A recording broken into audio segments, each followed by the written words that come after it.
My name is Claire Maddox. I earned the rank of colonel in the United States Air Force, and today I'm being sued by my own family for faking it.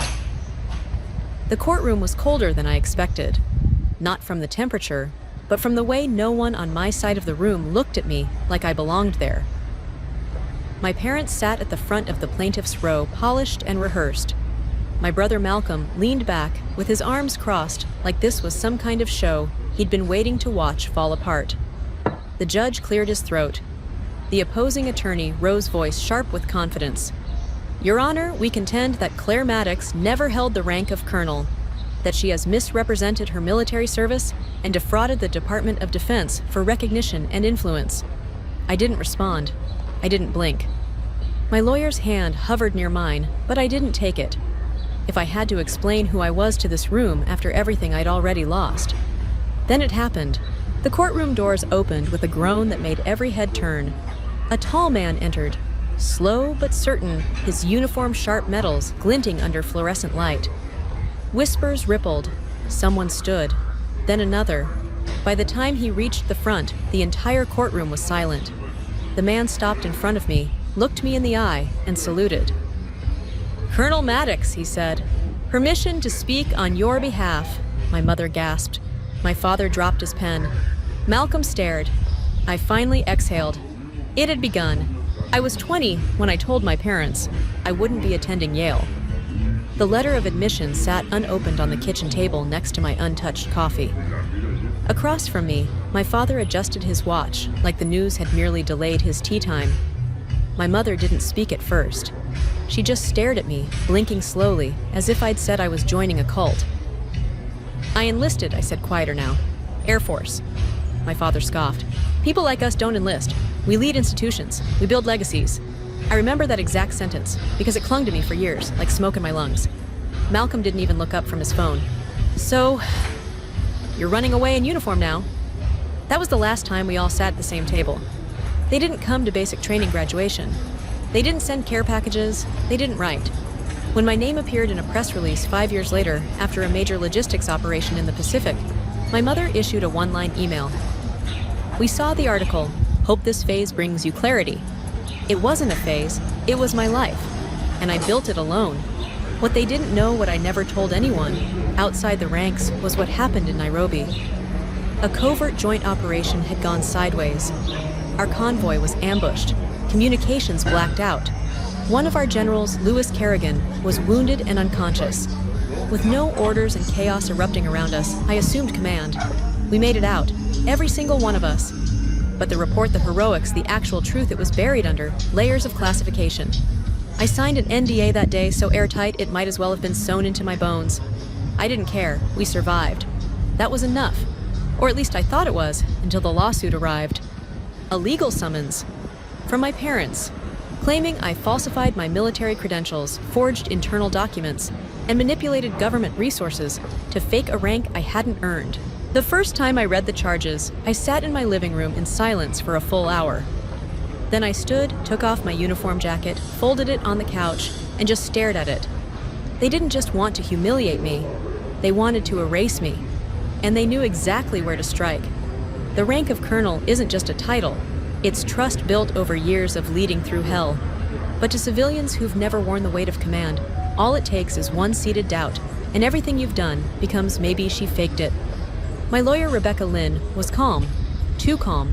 She said we could settle, apologize for confusion, agree to a sealed correction. I stared at her for a long time before answering. If I lied to make this easier, then I never deserved the rank to begin with. She studied me, then nodded once. Then we fight. But understand, without classified clearance, there's no record of that mission. To the court, you'll look like a ghost in a borrowed uniform. I smiled. Whoa, just barely. Good, I said. Let them underestimate me. They've done it before. That night, I opened a box I hadn't touched in years. Inside were handwritten notes from Air Command School, a folded flag from a funeral no one in my family had attended, and a photo, me aged 26, dirt on my face standing next to General Kerrigan in a makeshift outpost somewhere between despair and daylight. His hand was on my shoulder. We were both still breathing. I placed the photo back in the box. This time, I wasn't defending myself. I was defending everyone who ever served quietly, got passed over, and kept showing up anyway. And I'd do it the hard way alone, if I had to. 3 days before the first court hearing, my brother gave an interview to a local podcast. She always needed attention, Malcolm said, even as a kid. If I got an A, she had to get an award. If I joined debate club, she'd write a speech about bees or clouds or whatever. This whole Colonel thing, it's just a longer version of that. It's branding. I listened to it once. Just once. Then I turned off my phone. They were laying the ground carefully character assassination, disguised as family concern. The lawyer my parents hired specialized in public perception, and she made it clear their goal wasn't just legal. It was reputational. She's not mentally well, the attorney said during an early statement. We worry about her delusions of service. There's no public record of her deployment, no commendations in public archives, and frankly, she's too young to hold the rank she claims. I was 32, just young enough for people to wonder, just old enough for those same people to nod if someone planted the right doubt. The problem was I couldn't fight fire with paperwork. Most of my service record was sealed, top secret clearance, black ops initiatives. Even my commendation after Nairobi was locked under executive review. Rebecca, my lawyer, leaned over during prep one day and whispered, "We can petition the Department of Defense for a redacted statement, just enough to confirm rank." I shook my head. Even redacted, it'll break the seal. That's not mine to risk. She hesitated. "Claire, they're calling you a fraud." I looked up from the table. So let them. There are moments when silence is not surrender. It's discipline. I wasn't going to unseal a covert operation and risk lives just to win a lawsuit from people who never showed up for mine. Instead, I prepared the only way I knew how, by remembering. In the weeks leading up to court, I ran drills alone in my garage. Not physical ones, mental. I replayed every mission where someone doubted me, and I didn't flinch. I remembered being the only woman in a freezing command tent, watching 3 men debate a plan they later credited to each other. I remembered sitting across from a dying local informant in a ravaged town and hearing him say, "You listen like no one ever has," and meaning it. I remembered my CO whispering, "You have more spine than most generals," then leaving me behind on promotion day. So when the court finally convened and I took the stand, I wasn't angry. I was steel. The opposing counsel began casually, almost sympathetically. "Colonel, if I may call you that, can you tell us what year you were promoted?" I answered simply. 29. "Yet there's no publicly available promotion order under your name." "Correct. No ceremony photos." "Not for that kind of assignment." The attorney walked slowly in front of the jury, flipping pages. "And you can't provide any documents today confirming your deployment?" "No." "You can't provide names of commanding officers, no?" "Can you confirm the code name of the mission you say you led?" I paused. "No," I said again clearly. She raised her eyebrows. "So to recap, Ms. Maddox, you're asking this court to believe you with no paper trail, no commanding officer present, no photographs, no medals you can show." I held her gaze. "I'm not asking anything." She laughed softly, like she'd been handed the win. "Then why are you here?" I turned to the jury. "Because I earned what they say I faked. And if keeping it means breaking the code, I swore to uphold. I'd rather lose the title." The courtroom went still. The judge leaned slightly forward, hands folded. Rebecca didn't object. She didn't have to. She knew I'd just said the one thing none of them expected. I wasn't defending my resume. I was defending the oath. And even in that silence, I could feel it. They weren't sure what to do with someone who didn't beg. They weren't ready for a soldier who fought without raising her voice. But I was. My parents arrived at court dressed like diplomats. My father wore his Navy cufflinks, despite never having served a day in uniform. My mother's brooch was a gavel made of pearl, a nod to her years on the state bench. The irony would have been funny if it weren't so sharp. They took the stand with ease, as if the courtroom was just another fundraiser or club gala. When asked why they brought the lawsuit, my mother folded her hands, tilted her chin, and smiled softly. "We're concerned," she said, "about Claire's well-being, about the false identity she's created. She's always had an active imagination." I almost laughed out loud, but I didn't move. The attorney led her carefully. "Can you elaborate?" My mother nodded as if this were a PTA meeting. She used to make up stories about commanding armies when she was 12, wore my old black pumps, and called herself General Claire. We thought it was sweet at the time, but now, she's presenting those fantasies as real. My father followed. His voice was calm, dry-clipped. I taught Claire that the family name stood for integrity, that real power didn't need to be broadcast. But she wanted spectacle, rank, glory. He looked toward me, not with rage, not with shame, but with calculation. Like I was a bad investment, he finally had legal grounds to liquidate. Then came Malcolm. He leaned into the microphone like he was on a reality show. She said she was promoted to colonel at 29. You know how rare that is? That doesn't happen unless you know someone or lie. The lawyer raised a brow. So you believe she's lying? Malcolm smirked. Claire's smart, I'll give her that. But she's also desperate to matter. She was invisible for so long, it's like she built this military persona to prove us wrong. I closed my eyes just for a moment. Not because it hurt, but because I needed to lock the pain somewhere it couldn't bleed out in front of them. They thought this was about ego, about being noticed. They had no idea that everything I'd built was forged from the exact opposite, a life spent unseen.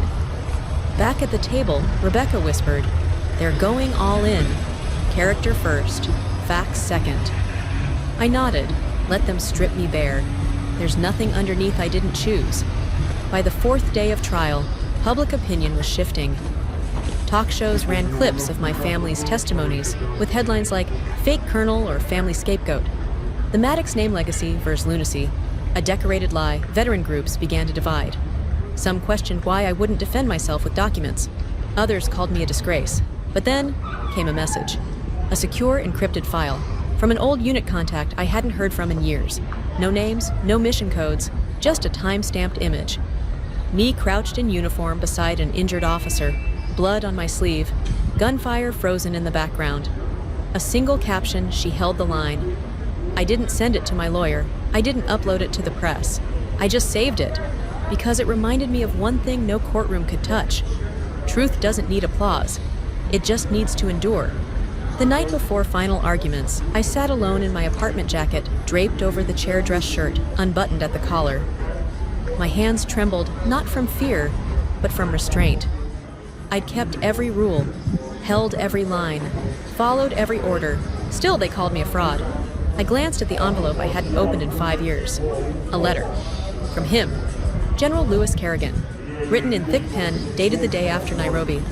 I hadn't had the courage to read it, but now I would. And tomorrow I'd bring it with me. Not as evidence, but as armor. The final morning of the trial, the courthouse smelled like wet concrete and old coffee. Reporters lined the steps, their cameras aimed like rifles. I walked past them in full uniform. I didn't stop. I didn't speak. Inside, the room buzzed. Spectators whispered. My parents looked confident. Malcolm twirled a pen between his fingers. The prosecution wore victory like it had already been signed. The judge gave his usual reminders about decorum and restraint. Then he looked to my attorney. Does the defense have anything further before we proceed to closing arguments? Rebecca stood, calmly. Yes, Your Honor. We have one final witness. The prosecution spun around. Your Honor, the witness list was closed. He wasn't on the list, Rebecca replied, because until 24 hours ago, we weren't sure he was coming. The judge lifted his chin. Name of voice echoed from the back of the room. General Lewis Kerrigan, United States Air Force. Retired, every neck turned. There he was. Dress blues, 4 stars shining on each shoulder, chest full of ribbons. He walked with a quiet power, neither rushed nor theatrical. Just present. The gallery went still. One reporter dropped their notepad. Someone in the second row stood without realizing they had. When he reached the witness stand, the judge nodded. You've been sworn, I have, sir. Proceed. Kerrigan looked at the jury, then turned his eyes toward my parents. I was the commanding officer during Operation Silent Covenant, a mission that remains classified due to the sensitivity of foreign partnerships and internal vulnerabilities. The prosecution jumped in. General, we ask that you refrain from discussing any content that violates national security protocols. He nodded. Understood. He turned back to the jury. But I can say this. In that operation, my convoy was ambushed. I sustained a severe injury. I lost consciousness. When I woke up, we were clear, alive. Every single member accounted for. That was not by accident. He gestured toward me. It was because of then Major Claire Maddox. My throat tightened. I didn't move. She assumed command under live fire. She re-established comms with the secondary extraction team. She directed fire suppression and coordinated medical evac under blackout conditions. And she did all of it while carrying me on a fractured leg. Gasps whispered through the gallery. Kerrigan continued. I recommended her for accelerated promotion, not as a favor, as a necessity, because I knew this. If I ever found myself in hell again, I'd want her in charge. He turned to the judge. I've commanded thousands. I've buried more than I care to count. But I've only ever written 5 letters of commendation with the phrase, exceptional under fire. Hers was the 6th. He walked down from the witness stand, and then right there in front of the judge, the jury, the press, and the family who said I didn't exist, he faced me.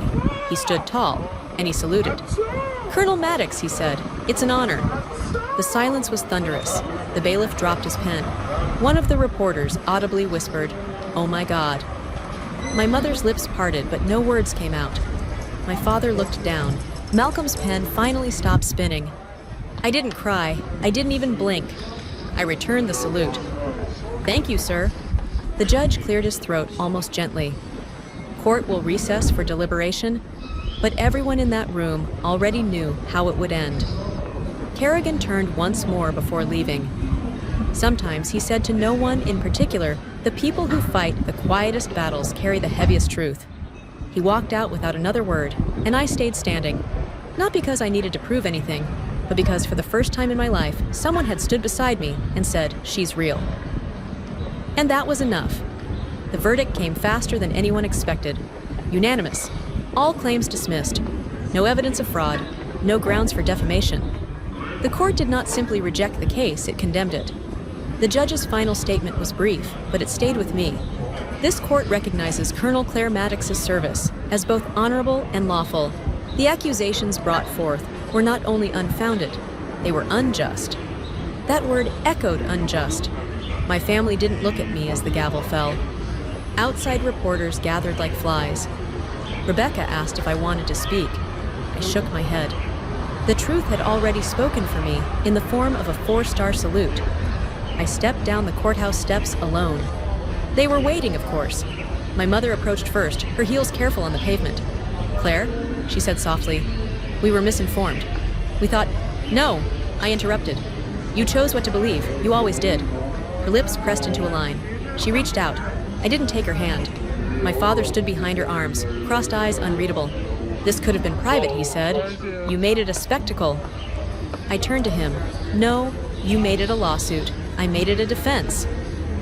Malcolm stayed on the sidewalk, not saying a word. His hands were deep in his pockets, but he couldn't meet my eyes. We're still family, my mother said one last try, voice trembling.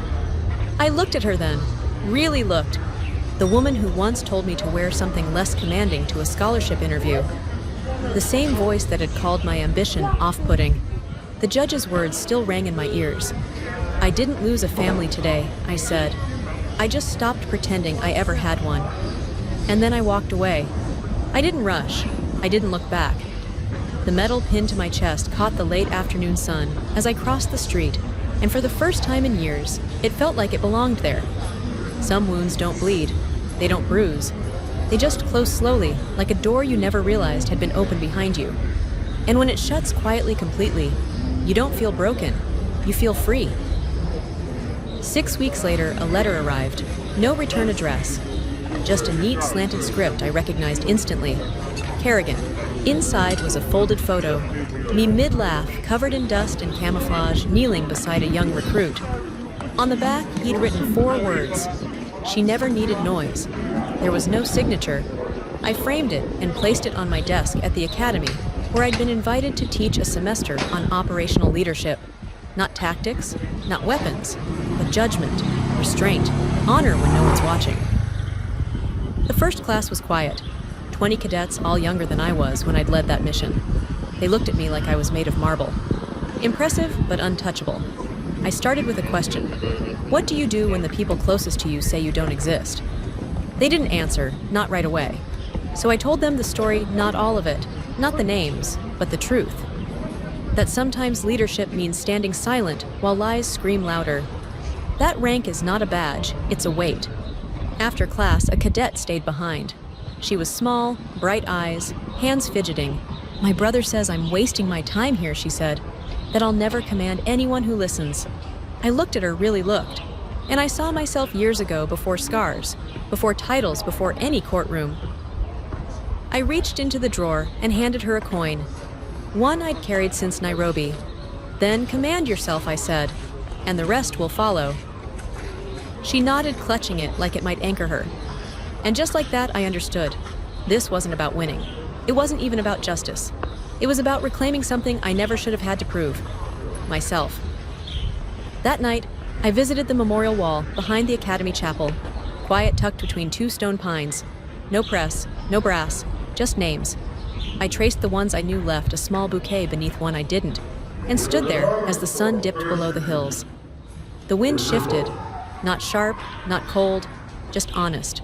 And I realized something simple, maybe even sacred. They tried to take my rank, but I was never just a title. I was always a soldier, even when I stood alone, even when I stayed silent, especially then, because silence when it holds truth isn't weakness, it's command.